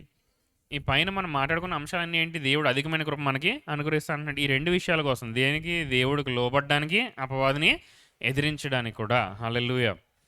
అపవాదిని టాలరేట్ చేయకూడదు, అపవాదిని ఎదిరించాలి. హలో, అనారోగ్యాన్ని టాలరేట్ చేయకూడదు, అనారోగ్యాన్ని ఎదిరించాలి. హల్లెలూయా. ఆర్థికపరమైన సమస్యలను టాలరేట్ చేయకూడదు, వాటిని ఎదిరించాలి. ఆ మాటకు వస్తే శాస్త్రాన్ని మన జీవితంలో తీసుకొస్తున్నాం అన్నింటిని కూడా అపవాది మన జీవితంలో తీసుకొస్తున్నాం అన్నింటిని కూడా నువ్వు ఎదిరించాలి. ఎదిరించడానికి కావాల్సిన కృప దేవుడు మనకు అనుగ్రహిస్తూ ఉన్నాడు. హల్లెలూయా. హల్లెలూయా. పాస్టర్ గారు, దేవుడు అన్నీ జయించేసిన తర్వాత మనం ఇంకేం ఎదిరించడం? ఆహా, ఆయన పొందిన దెబ్బల చేత నువ్వు స్వస్థత పొందావు కదా, మరి ఇంకా అనారోగ్యానికి ఎందుకు గురవుతున్నావు? నీకు వాగ్దానం ఉన్నంత మాత్రం అక్కడి నుంచి అటాక్ ఆగిపోలేదు. హలో, ఓకే, జాగ్రత్తగా వినండి. ఈ ఎంబీబీఎస్ లైఫ్ ఎలా ఉంటుందనంటే, ఫస్ట్ ఇయర్ పాస్ అయిపోతే బాబాయ్ సెకండ్ ఇయర్ అయిపోతే థర్డ్ ఇయర్ అయిపోతే ఫోర్త్ ఇయర్, అదంతా అయిపోయింది. ఏమంటారంటే ఇంకా పీజీ కూడా చేసి అంటారు. పీజీ గురించి పోరాటం, ఆహోరాత్రులు శ్రమించేసి కష్టపడిపోయిన తర్వాత ఇది చేస్తాం. చేసిన తర్వాత పీజీలోకి ఎంటర్ అవుతారు. ఎంటర్ అయిన తర్వాత అప్పుడు తెలుస్తుంది ఎంటర్ ది డ్రాగన్ అనేది, ఎందుకంటే అంత కష్టమైన ఫేజ్ ఇది. హల్లెలూయా. అప్పటి వరకు ఏమంటారంటే PG entrance exam, medical PG entrance ఎగ్జామినేషనే ప్రపంచంలో ది టఫెస్ట్ ఎగ్జామ్ అంటారు. వెయిట్ చేయి, 3వ సంవత్సరం అయిన తర్వాత ఎగ్జామ్స్ వస్తాయి, అవి కష్టమైన ఎగ్జామ్స్. హల్లెలూయా. సార్ కంగ్రాచులేషన్స్, మీరు పార్టీలోకి వచ్చారు. హల్లెలూయా. రైట్. జస్ట్ బికాజ్ నీకు పీజీ సీట్ వచ్చినంత మాత్రం నువ్వు పీజీ ఇచ్చారా, ఎండి డిగ్రీ ఇచ్చారా? లేదు, నువ్వు చదవాలి, నువ్వు పోరాడాలి. మన ఢిల్లీలో ఒక డాక్టర్ని కలిసి అనమాట, చాలా బ్రైట్ స్టూడెంట్, మీరు నమ్మరు, 100 200 వచ్చింది ర్యాంక్. కావాలని ఢిల్లీలో మంచి హాస్పిటల్లో సీట్ తీసుకున్నాడు. తనకి ఇష్టమైన బ్రాంచ్ ఎనస్థీషియా తీసుకున్నాడు. సఫ్దర్జంగ్ హాస్పిటల్ అంటే చాలా ఫేమస్ హాస్పిటల్ అది, అక్కడ ఇంకా లేని వైద్యం అంటూ లేదు. రైట్. అక్కడికి వెళ్ళిన తర్వాత ఒక సంవత్సరం అయిన తర్వాత క్విట్ అయిపోయాడు. అరే, నీకు 100 ర్యాంక్ వచ్చింది, నువ్వు సంవత్సరం అయిపోయిన తర్వాత క్విట్ అయిపోవడం ఏంటి అని అంటే, అక్కడ ఉన్న వర్క్ ప్రెషర్ తట్టుకోలేకపోతున్నాడు. హల్లెలూయా. ఇటు 100 ర్యాంక్ వచ్చిన అబ్బాయికి కూడా ఇటువంటి ఆలోచనలు వస్తాయా అని మీరు అనుకుంటారు చాలాసార్లు. ఓకే, చదివే అన్నిటికీ మూలమేమో మీరు అనుకుంటున్నారు. కాదు, చదువు అన్నిటికీ మూలం కాదు. హల్లెలూయా. హల్లెలూయా. కొంతమంది ఇంకా తక్కువ ర్యాంక్ వచ్చిన వాళ్ళు ఉంటారు, సఫ్దర్జంగ్లో సస్టైన్ అయ్యారు. వాళ్ళు బయటకు వచ్చిన తర్వాత ఏమంటారు? అద్భుతమైన డాక్టర్ అవుతాడు. జస్ట్ బికాస్ నీకు సీట్ వచ్చినంత మాత్రాన మొత్తం ప్రాబ్లం అయిపోయినట్టు కాదు. నీకు వాగ్దానం వచ్చినంత మాత్రాన అన్నీ నెరవేర్పులోకి వచ్చినట్టు కాదు. అటాక్స్ ఉండవని కాదు. హల్లెలూయా. అపవాదిని ఏం చేయాలి? నాతో పాటు చెప్పండి. అపవాదిని ఎదిరించాలి. There is no option for you. నువ్వు సైలెంట్గా కూర్చుంటే మొత్తం అంతా తినేస్తాడు. హల్లెలూయా. హల్లెలూయా. క్రైస్తవులు అస్సలు సైలెంట్గా ఉండడానికి వీల్లేదు. ఇన్ఫ్యాక్ట్ వాడి యొక్క అస్త్రం ఏంటంటే ఇందులో ఒకటి చెప్పాను, కుటుంబాన్ని మొక్కలు చేసేయడం. భార్య నుంచి భర్తను విడగొడేస్తాడు, తల్లిదండ్రుల నుంచి పిల్లల్ని విడగొడేస్తాడు. ఎస్పెషల్లీ ఎన్నో సంవత్సరాల నుంచి నడుస్తున్న తంతి ఏంటి అని అంటే అత్తమామలు విడగొట్టేస్తాను ప్రయత్నం చేస్తుంటాడు. ఇటువైపు తల్లిదండ్రులు, అటువైపు తల్లిదండ్రులు. అసలు వాళ్ళు మనకు అవసరం లేదు అన్న ఆలోచనలోకి తీసుకురావడం సాధారణ ప్రణాళిక. హల్లెలూయా. గట్టి చెప్పండి. హల్లెలూయా. హల్లెలూయా. రెండో ప్లాన్ ఏంటి అని అంటే కనుక మన మాటల్ని ఆపేయడానికి ప్రయత్నం చేస్తాడు. మనల్ని మాట్లాడనివ్వకుండా చేస్తాడు. అన్ని పరిస్థితులు నీకు ఎదురొచ్చేస్తాయి. హల్లెలూయా. అయినా సరే స్టిల్ నువ్వు అప్పుడు కూడా కృతజ్ఞతాపూర్వకంగా స్తుతులు నువ్వు చెల్లిస్తూ ఉండాలి. దాన్ని ఏమంటారంటే నీ యొక్క జిహ్వా ఫలం. హల్లెలూయా. సాక్రిఫిషియల్గా నువ్వు అప్పుడు స్తుతి చేస్తూ ఉండాలి. నీకు అనిపించకపోయినా సరే నువ్వు స్తుతి చేస్తూ ఉండాలి. స్తుతి అనేది ఏంటంటే ఒక ఆయుధం. స్తుతి అంటే పాట కాదండి. స్తుతి ఏంటి? ఒక ఆయుధం. కొన్నిసార్లు బల్లం తీసావు లోపల నుంచి వేస్తాం అంతే ఒక పోటు. హల్లెలూయా. హల్లెలూయా. అపవాదం నువ్వేం చేయాలి? ఎదిరించాలి. You should resist and attack the temptation to quit. అప్పుడే నువ్వు ముందరికి వెళ్ళగలుగుతావు. ఆమేన్. బైబిల్లో ఉన్న యోధులందరినీ మీరు చూస్తే అబ్రహాం 20 సంవత్సరాలు పోరాటం చేశాడు తన కొడుకు కోసం. అవునా కదా? ఈవెన్ దావీదు తను అభిషేకించబడిన తర్వాత 13 సంవత్సరాల వరకు రాజు అవ్వలేకపోయాడు. ఆ 13 సంవత్సరాలు ఏంటి? పోరాటమే. కొండల్లోని, గుహల్లోని, మెట్లలోని ఎక్కడెక్కడెక్కడికో దాక్కున్నాడు సౌలు దగ్గర నుంచి. హల్లెలూయా. గట్టి చెప్పండి. హల్లెలూయా. మీ జీవితంలో వస్తున్న ఈ యొక్క అటాక్స్ లేకపోతే సాతాను తీసుకొస్తున్న ఈ సమస్యలు అధికమవుతున్నాయంటే మీ పైన ఇంకా బలమైన ఉద్దేశం దేవుడు కలిగి ఉన్నాడు. అది మీకు కనబట్టలేదు అంతే. హల్లెలూయా. నువ్వు ఎంత ప్రాముఖ్యమైన పాత్ర నువ్వు పోషించబోతున్నావు నీకు తెలియదు కాబట్టి భయపడడానికి నేను ప్రయత్నం చేస్తూ ఉంటాడు. హల్లెలూయా. యెహోవాకి దేవుడికి లోబడి ఉండుడి, అపవాదిని ఎదిరించుడి. అపవాదిని ఎదిరిస్తే ఏం చేస్తాడు? వాడు మీ యొద్ద నుండి. హల్లెలూయా. మీరు ఎదిరించకుండా వాడు వెళ్ళండి. నేను చెప్తున్నాను కదా. మీరు ఇంట్లో ఉంచుకున్నంతసేపు కూడా వాడు ఉంటాడు. మన శరీరంలో అనారోగ్యం ఉంచుకున్నంతసేపు కూడా వాడు ఉంటాడు. మన ఆలోచనలో ఉంచుకున్నంతసేపు వాడు ఉంటాడు. వాడిని ఎదిరించాలి. హల్లెలూయా. హల్లెలూయా. ఎందుకంటే 2025లో దేవుడు అధికమైన కృప మనకి అనుగ్రహిస్తూ ఉన్నాడు. గ్రేటర్ గ్రేస్, అధికమైన కృపను మనకి అనుగ్రహిస్తూ ఉన్నాడు. హల్లెలూయా. హల్లెలూయా. గట్టి చెప్పండి. హల్లెలూయా. పేతురు రాసిన మొదటి పత్రిక 5వ అధ్యాయంలో కూడా రండి. 5వ అధ్యాయం 8వ వచనం.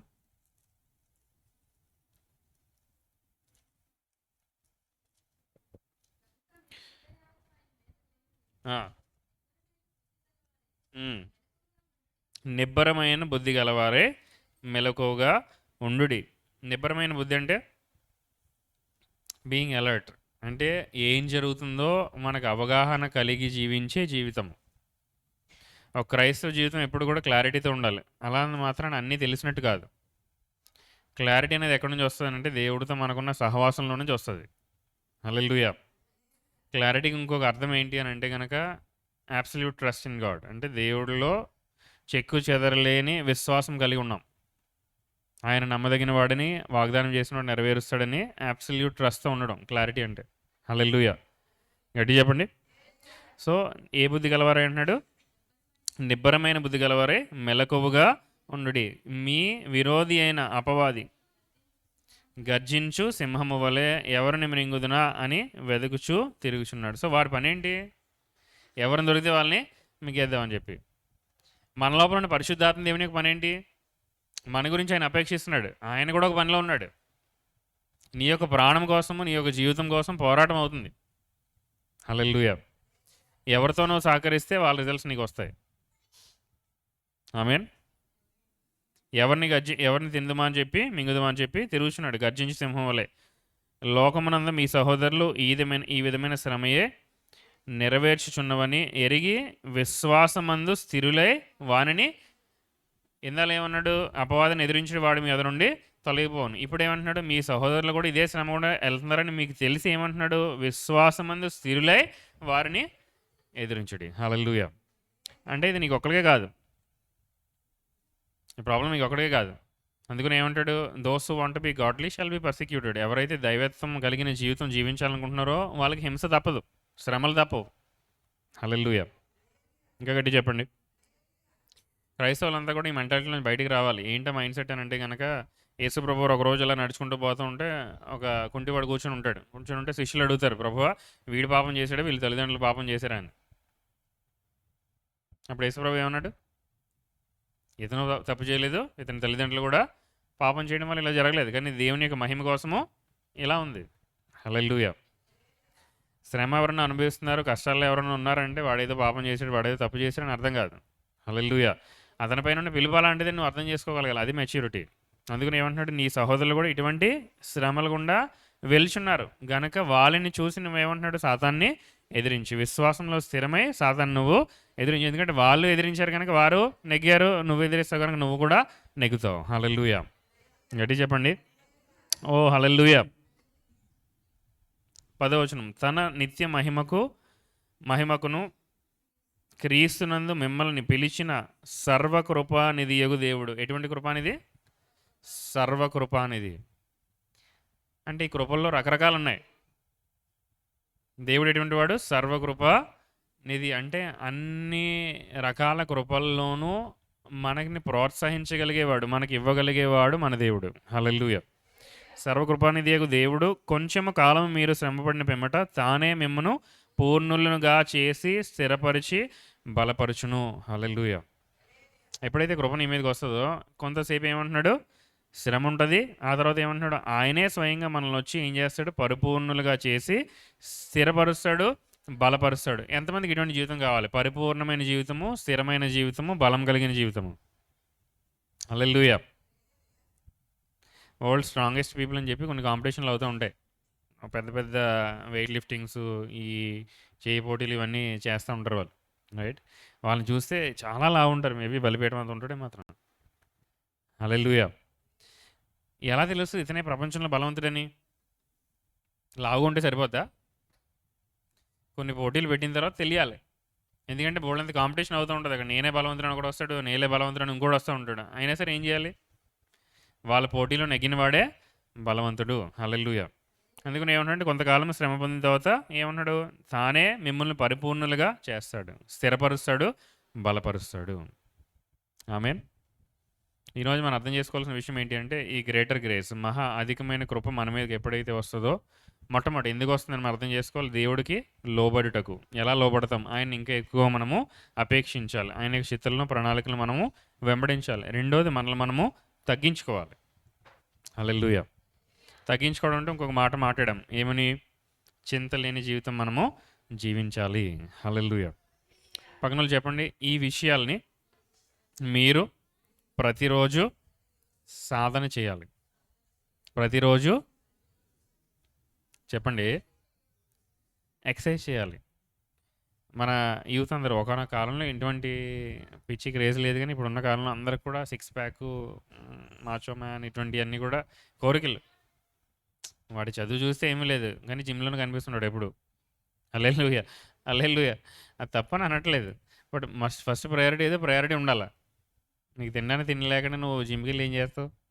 హల్లెలూయా, రైట్? ఎందుకు ఇలా అవుతుంది ప్రపంచము అని ఆలోచించుకుంటే కనుక, బాహ్యపరమైన సౌందర్యాన్ని లేకపోతే బాహ్యపరమైన పురుషుడినే చూడగలుగుతున్నారు తప్ప అంతరంగ పురుషుడిని వారు చూడట్లేదు. నువ్వు పెంచాలనుకున్న కండలు బాగానే ఉంది, లోపల ఉన్న అంతరంగ పురుషుడిని ఎవరు బలపరుస్తారు? Hello. The spirit of a man sustains him in infirmity అని ఉంటుంది. అంటే బలహీనత వచ్చినప్పుడు నిన్ను కాపాడగలిగేది ఏంటంటే నీ లోపల ఉన్న ఆత్మ, నీ శరీరం కాదు. హల్లెలూయా. ఇన్ఫాక్ట్ ఏమంటాడంటే, బాహ్యపరమైన సాధన అంటే ఫిజికల్ ఎక్సర్సైజ్ కొంతవరకు నీకు విలువ తీసుకొస్తుంది, కానీ దైవత్వము అన్ని విషయాల్లోని నీకు విలువ తీసుకొస్తుంది అంటాడు. హల్లెలూయా. Godliness is profitable in all things. దైవికమైన భక్తి ఎప్పుడైతే నువ్వు చేస్తూ ఉంటావో అన్ని విషయాల్లో నువ్వు వర్ధిల్లుతావు. హల్లెలూయా. హల్లెలూయా. సో ఇన్ఫాక్ట్ జిమ్కి వెళ్ళాలా, చర్చ్కి వెళ్ళాలంటే మీరే డిసైడ్ చేసుకోండి. ఓకే. ఇటువంటి కృప మనలో వచ్చిందంటే దేవుడిని మనం మరి ఎక్కువగా అపేక్షించాలి, ఆయనకి లోబడాలి. లోబడంటే చింతలేని జీవితం మనం జీవించడం అని మాట్లాడుకున్నాం. రెండో విషయం ఏం చేసామనంటే, అపవాదిని ఎదిరించాలి. హల్లెలూయా. 2025లో అపవాదిని ఎదిరించాల్సిన పరిస్థితులు చాలా వస్తాయి. హల్లెలూయా. Either you will compromise or you will fight back. నువ్వు కావాలంటే కాంప్రమైజ్ అయిపోవచ్చు, ఆర్ లేకపోతే తిరిగి నువ్వు యుద్ధం చేయాలి. ఎందుకంటే దేవుడు నీకు ఇచ్చిన ఆ వాగ్దాన భూమిని నువ్వు స్వతంత్రించుకోవాలి అని అంటే కనుక ఈ ఫైట్ నువ్వు చేయాలి. హల్లెలూయా.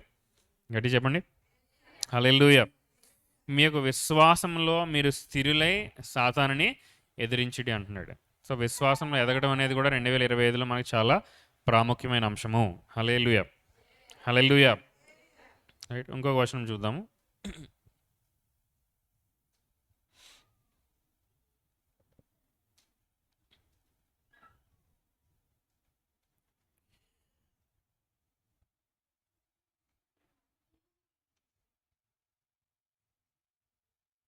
కొరింథీయులకు రాసిన 2వ పత్రిక 5వ అధ్యాయము 17వ వచనం.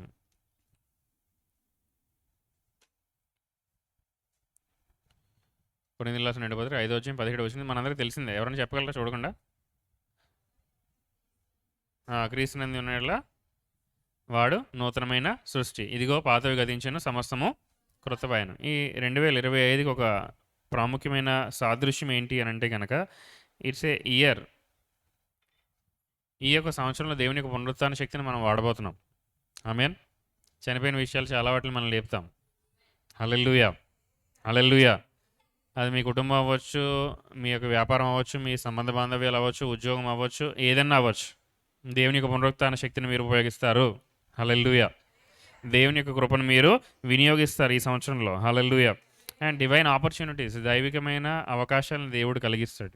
అంటే ఇది నీ వల్ల కాదు, నీ శక్తి సామర్థ్యాల వల్ల కాదు. You have to sit and relax.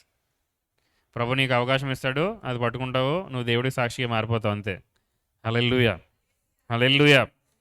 అందుకని ఏమంటున్నాడు? పాతవి గతించెను, సమస్తము. ఎన్ని కొత్తగా? కొన్ని విషయాలైనా ఎన్ని?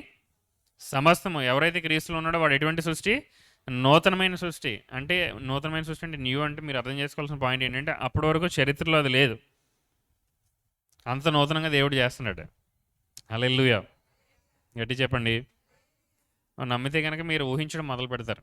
దేవుడు మానవుడికి ఇచ్చిన గొప్ప ఎబిలిటీ ఏంటంటే ఊహించాలి, ఊహించాలి. దేవుడు ఏమంటే సమస్తమును ఏం చేశాడు? నూతన పరిచేశాడు. యేసుప్రభు తన శిష్యులకి ఈ సువార్త ప్రకటిస్తే ఏమంటాడంటే కనుక కొత్త ద్రాక్షారసాన్ని తీసుకెళ్ళి పాత తిత్తుల్లో వేయద్దు అంటాడు. కొత్త ద్రాక్షారసాన్ని తీసుకెళ్ళి ఎక్కడ వేయద్దు అంటున్నాడు? పాత తిత్తుల్లో వేస్తే ఏమవుతుంది? ఆ తిత్తులు పగిలిపోతాయి.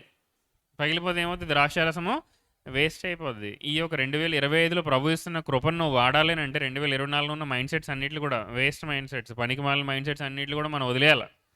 హల్లెలూయా. గట్టి చెప్దాం. 2024లో ఉన్నప్పుడు అంతా అంటూ ఉంటారు, ఇది ఇలా అనుకున్నాం అవ్వలేదు, అలా అనుకున్నాం అవ్వలేదు, వాళ్ళు ఇలా అనుకున్నారు చేద్దాం అనుకున్నారు ఇలా అవ్వలేదు, లేకపోతే ప్రభు స్వస్థపరుస్తాడు అనుకున్నాడు అవ్వలేదు. ఇలాంటి మైండ్ సెట్స్ అన్నీ కూడా మనము వదిలేసేయాలి. హల్లెలూయా. ఎందుకంటే నూతనమైన కృప దేవుడు మనకు అనుగ్రహిస్తూ ఉన్నాడు, సమస్తము కూడా క్రొత్తవాయను. హల్లెలూయా. And you have to start thinking differently. Hello, ఏం చేయాలి? మీరు వేరే విధంగా ఆలోచించడము మొదలు పెట్టాలి. నూతనమైన విధానంలో ఆలోచించడానికి మొదలు పెట్టాలి. ఈరోజు మీ అందరికీ ఒక టాస్క్ ఇస్తున్నాను. ఓకే, మీరు ఉదయాన్నే లేచి దేవుని యొక్క ధ్యానం చేస్తున్నారా? ఆరాధన చేస్తున్నారా? వాక్యపరిచిరా? ఉపవాసం ఉంటున్నారు కొంతమంది, రైట్? మీరు చేస్తున్న క్వైట్ టైమ్స్లో ఒక 5-10 నిమిషాలు ఊహించడం కోసం పెట్టండి.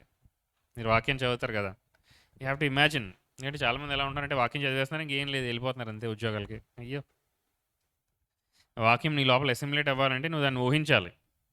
ఇదిగో పాతవి గతించిన సమస్తం క్రొత్తమైనంటే మీ మనసులో ఏమొస్తుంది? ఫస్ట్ పిక్చర్ ఏమొస్తుంది? మీరు ఊహించట్లేదు కాబట్టి ఏమీ రావట్లేదు ఇప్పుడు చెప్పడానికి. హల్లెలూయా. We are creative beings. ఓకే, మనము సృష్టి చేయగలిగే వ్యక్తులము. Because God is a creator. దేవుడు సృష్టి చేయగలిగేవాడు, సృష్టికర్త ఆయన. హల్లెలూయా. ఇన్ఫ్యాక్ట్ ఆయన మొట్టమొదటిసారి ఆయన మాటలు దేనికోసం వాడాడు? సృజించడం కోసం వాడాడు. మాటలు మనం ఏమనుకుంటాం అంటే ప్రత్యేకంగా సంభాషణ కోసమేమో అనుకుంటాం, కానీ దేవుడు దాన్ని దేనికోసం వాడాడు? సృష్టి చేయడం కోసము వాడాడు. ఎప్పుడైతే మన దేవుని యొక్క వాక్యాన్ని ధ్యానిస్తామో, దాన్ని మనం ఉచ్చరిస్తూ ఉంటామో, వీ హ్యావ్ టు ఇమాజిన్ మన ప్రపంచం ఓపెన్ అవ్వాలి. హల్లెలూయా. గట్టి చెప్పండి. హల్లెలూయా. రక్తస్రావం గల స్త్రీ ఏమని ఊహించింది? ఆయన యొక్క యేసుప్రభు యొక్క అంగీ యొక్క అంచు ఎన్నిసార్లు అనుకుని ఉంటుంది ఆవిడ? ఆవిడ చాలా ఎనిమిక్ అయిపోయింది. అంటే రక్తం లేకుండా అయిపోయింది. ఎందుకనంటే అంత రక్తస్రావం అయిపోయింది ఆవిడకి. ఆవిడ ఎలా పట్టుకుంది అంచుని? ఎలా పట్టుకుంటుంది? మీరు బాగా బలహీనం ఉంటే రక్తం లేని వాళ్ళు 2 పాయింట్లు 3 పాయింట్లు ఉన్న వాళ్ళు చూస్తే వాళ్ళు కనీసం ఒక 2-3 అడుగులు కూడా వాళ్ళు ఏరారు. వాళ్ళు పాక్కుని దేక్కుని నడవడమే. అంటే స్త్రీ ఎలా ఊహించుంటుంది? పాకిని దేక్కుని ఎలా అయినా సరే అట్లీస్ట్ ఆయన యొక్క అంచుని నేను తాకితే చాలు. హల్లెలూయా. ఎన్ని రోజుల నుంచి ఇలా అనుకుందో మనకు తెలియదు. కానీ ఆవిడైతే ఊహించడము ఆపలేదు. ఒక రోజున దేవుడు రానే వచ్చాడు. వచ్చిన వెంటనే ఊరుకుంటుంది ఆవిడ. అబ్బో పెద్ద గుంపు వెనకాదలు పేతురు ఆంధ్రే వీళ్ళందరూ కూడా పాష్గా నడుస్తున్నారు. వెనకాల బోళ్ళంది మంది శిష్యులు వెంబడిస్తున్నారు. అయినా సరే ఊడుకుంది ఆవిడ. మధ్యలోంచి వెళ్ళి ఎలా అయినా సరే పట్టుకుంది. దేవుడు అటువంటి డివైన్ ఆపర్చునిటీ ఓపెన్ చేస్తాడు. కానీ నువ్వు పట్టుకోవడానికి సిద్ధంగా ఉన్నావా లేదా? హల్లెలూయా. నువ్వు ఆల్రెడీ నీ ఊహలో పట్టేసుకుంటే, నీ విశ్వాసంతో నువ్వు పట్టేసుకుంటే ఇట్స్ ఎ మేనిఫెస్టేషన్ డే. ఆ రోజు వచ్చినప్పుడు నీకు తెలిసిపోతుంది ఈరోజు ప్రభు నా జీవితంలో చేస్తాడంతే. అందుకని నువ్వు ధ్యానించినప్పుడు ఏం చేయాలంటే, ధ్యానించడం అంటే ఓన్లీ చదివేసుకోవడం ఒకటే కాదు. దాన్ని మనం ఏం చేయాలి? ఊహించాలి. నా పిల్లలు ఎలా ఉంటారు, నా భర్త ఎలా ఉంటాడు, నా భార్య ఎలా ఉంటుంది, నా బిజినెస్ ఎలా ఉంటుంది, నా వ్యాపారం ఎలా ఉంటుంది, నా యొక్క పరిచర్య ఎలా ఉంటుంది, నా యొక్క జీవితం ఎలా ఉంటుంది. You have to imagine. ఇదిగో పాతవి గతించెను, సమస్తము క్రొత్తవాయెను. హల్లెలూయా. హల్లెలూయా. గట్టి చెప్పండి. దేవుడు మన జీవితంలో నూతనమైన అవకాశాలను ఇస్తూ ఉన్నాడు. ఆమేన్. ఆమేన్. నువ్వు కని విని ఎరగని అవకాశాలను దేవుడు ఇస్తాడు. హల్లెలూయా. ఎందుకంటే దేవుడు ఎప్పుడు మన గురించి మంచి కోరుకున్న వ్యక్తే. మీ పట్ల నాకున్న ఆలోచనలు ఎటువంటివి? చాలా ఉన్నతమైనవి. అవి హానికరమైనవి కాదు, సమాధానకరమైన ఆలోచనలే. తుదకు ఏమిస్తాయి మీకు? నిరీక్షణ కలుగు చేసే ఆలోచనలే. హల్లెలూయా. హల్లెలూయా. ఈ మాటలు ఇక్కడ ముగిస్తూ ఉన్నాను. ఎందుకంటే ఇంకా 2 సెషన్స్ ఉన్నాయి కాబట్టి వాటిల్లో కూడా ఈ యొక్క అంశాలు నేను మాట్లాడతాను ఈ రోజున. ఈ కృపలో మనం ఎలా ఎదగాలి అనే మాటలు నేను తీసుకొస్తాను. ఈ కృపతో మనం ఏం చేయగలము, ఈ కృప యొక్క ఎఫెక్ట్స్ ఏంటి, ఈ 2025లో ప్రభు మన జీవితంలో ఏం చేస్తాడనే మాటలు కూడా మాట్లాడతాను నేను. హల్లెలూయా. హల్లెలూయా. పైకి లేచి నిలబడి కొద్దిసేపు దేవుడిని ఆరాధన చేసుకుందాం.